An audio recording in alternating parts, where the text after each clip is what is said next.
ಯಾಕೋ ದಿಗ್ಲಾಗ್ತಾ ಇದೆ ಕಳ್ಳ. ನೀನ್ ಯೋಚನೆ ಮಾಡ್ಬೇಡ ಕಣಕೋ. ಈಟೊತ್ನಾಗೆ ಆ ಜಾಗದಲ್ಲಿ ಒಂದ್ ನರಪಿಳ್ಳೆನೂ ಓಡಾಡಕ್ಕಿಲ್ಲ. ಆ ಹುಡ್ಗಿ ಅಲ್ಲ ಅವಳೆ ಅಂತಾನೆ ಯಾರಿಗೂ ಗೊತ್ತಾಗಕ್ಕಿಲ್ಲ. ಅದೇ ನನಗೆ ದಿಗ್ಲಾಗ್ತಿರೋದು ಕಳ್ಳ. ಹೆಣ್ಮಗಿನ ಒಂಟಿಯಾಗಿ ಈಟೊತ್ನಾಗ ಅಲ್ಲಿ ಬಿಟ್ಟಿದೀವಿ.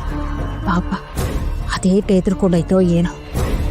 ಅಯ್ಯ, ನೀನ್ ಅವಳ ಬಗ್ಗೆ ಯೋಚನೆ ಮಾಡ್ತಾ ಕುಂತ್ಕೊಂಡ್ರೆ ಆ ಟೀಚರ್ ಅಮ್ಮ ನಮ್ ಬಾಳ್ಗೆಡಿಸ್ತಾಳ ಅಷ್ಟೇ.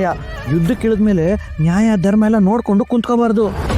ಇದೊಂದು ರಾತ್ರಿ ಆ ಮಗಿ ಅಲ್ಲಿ ಕಳೆದು ಬಿಟ್ರೆ ಟೀಚರ್ ಅಮ್ಮನ ಮೇಲೆ ಕೇಸು ದಾಖಲಾಯ್ತದೆ.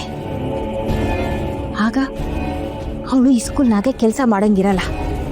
ಸರ್ಕಾರದವರೇ ಅವಳ ಕೆಲಸದಿಂದ ಕಿತ್ತೆಸಿತಾರೆ. ಆಗ ನಮ್ಮೂರ್ ಗಂಟಿದ ಕಂಟಕ ತಪ್ಪೋಯ್ತದೆ.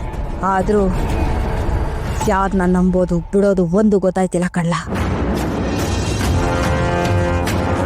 ಶತ್ರುಗಳು ನಮ್ ಸುತ್ತಾನೆ ಅವ್ರೆ. ಅಲ್ಲ ಅಕ್ಕಯ್ಯ, ಈ ಊರ್ನಾಗೆ ನಿನ್ ಶತ್ರುಗಳು ಯಾರವ್ರೆ? ಕಾವ್ಯ ನಮ್ಮಟ್ಟಿಲೆ ಅವಳೆ ಅನ್ನೋ ವಿಷಯ ನನಗೆ ನಿನಗೆ ಬಿಟ್ರೆ ಇನ್ಯಾರಿಗೂ ಗೊತ್ತಿಲ್ಲ. ಹಿಂಗಿರ್ಬೇಕಾದ್ರೆ ಟೀಚರ್ ಮುಂದೆ ಈ ವಿಷಯ ಹೇಳ್ದವ್ರು ಯಾರು?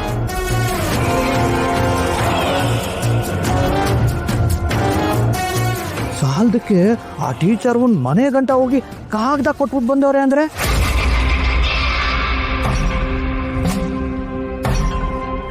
ಅದೇ ನನಗೂ ಚಿಂತೆ ಆಯ್ತಿರೋದು ಕಳ್ಳ. ನಾವು ಮಾಡಿರೋದನ್ನೆಲ್ಲ ಅವ್ಳಿಗೆ ಹೇಳ್ತಿರೋರು ಯಾರು? ಅದ್ರಾಗೂ ನಮ್ಮೂರ್ನಾಗೆ ಪತ್ರ ಬರೆಯಕ್ ಯಾರಕ್ ಬರ್ತದೆ? ನಮ್ಮೂರ್ನಾಗೆ ಓದು ಬರೋರು ಯಾರು ಇಲ್ವೇ ಇಲ್ವಲ್ಲ? ಅವರೇ ಕಳ್ಳ, ಅವರೇ. ಚೆನ್ನಾಗಿ ಓದ್ಕೊಂಡಿರೋರು ಅವರೇ. ನಮ್ ಕಣ್ಣು ಕಾಣ್ದೇ ಇರಂಗೆ ಬಚ್ಚಿಟ್ಕೊಂಡವ್ರೆ. ನೀವೇನು ಯೋಚನೆ ಮಾಡ್ಬೇಡಿ ಅತ್ತೆವಾ, ಅದ್ಯಾರೇ ಆದ್ರೂ ಸರಿ ಅವ್ರನ್ನ ಹುಡುಕಿ ನಿಮ್ ಮುಂದೆ ಕರ್ಕೊಂಡ್ಬಂದು ನಿಲ್ಸ್ತೀನಿ. ನೋಡಿದ್ರ ಅತ್ಯವಾ, ನನ್ ಮಗಳಿಗೆ ನಿಮ್ ಕಂಡ್ರೆ ಏಟೊಂದ್ ಪಿರುತಿ.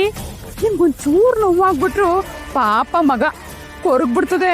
ಅತ್ತೆವ ಅಂದ್ಮೇಲೆ ಪಿರುತಿ ಇಲ್ದೇ ಇರ್ತದ? ರಾಮೇಗೌಡ, ತಲೆ ಮೇಲೆ ತಲೆ ಬೆಳ್ಳಿ. ಆ ಟೀಚರ್ ಮುಂಗೆ ಶಿಕ್ಷೆ ಹಾಕ್ಲೇಬೇಕು. ಈ ಸ್ಕೂಲ್ ಬಿಟ್ಟು ಅವಳನ್ನ ಓಡಿಸ್ಲೇಬೇಕು ಕಳ್ಳ.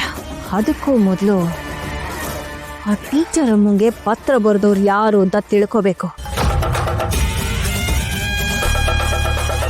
ನಮ್ಮ ಪಕ್ಕದಾಗೆ ಇರೋ ಮಗ್ಳು ಮುಳ್ಳನ್ನ ಕಿತ್ತು ಹೋಗಿಬೇಕು ಕಳ್ಳ.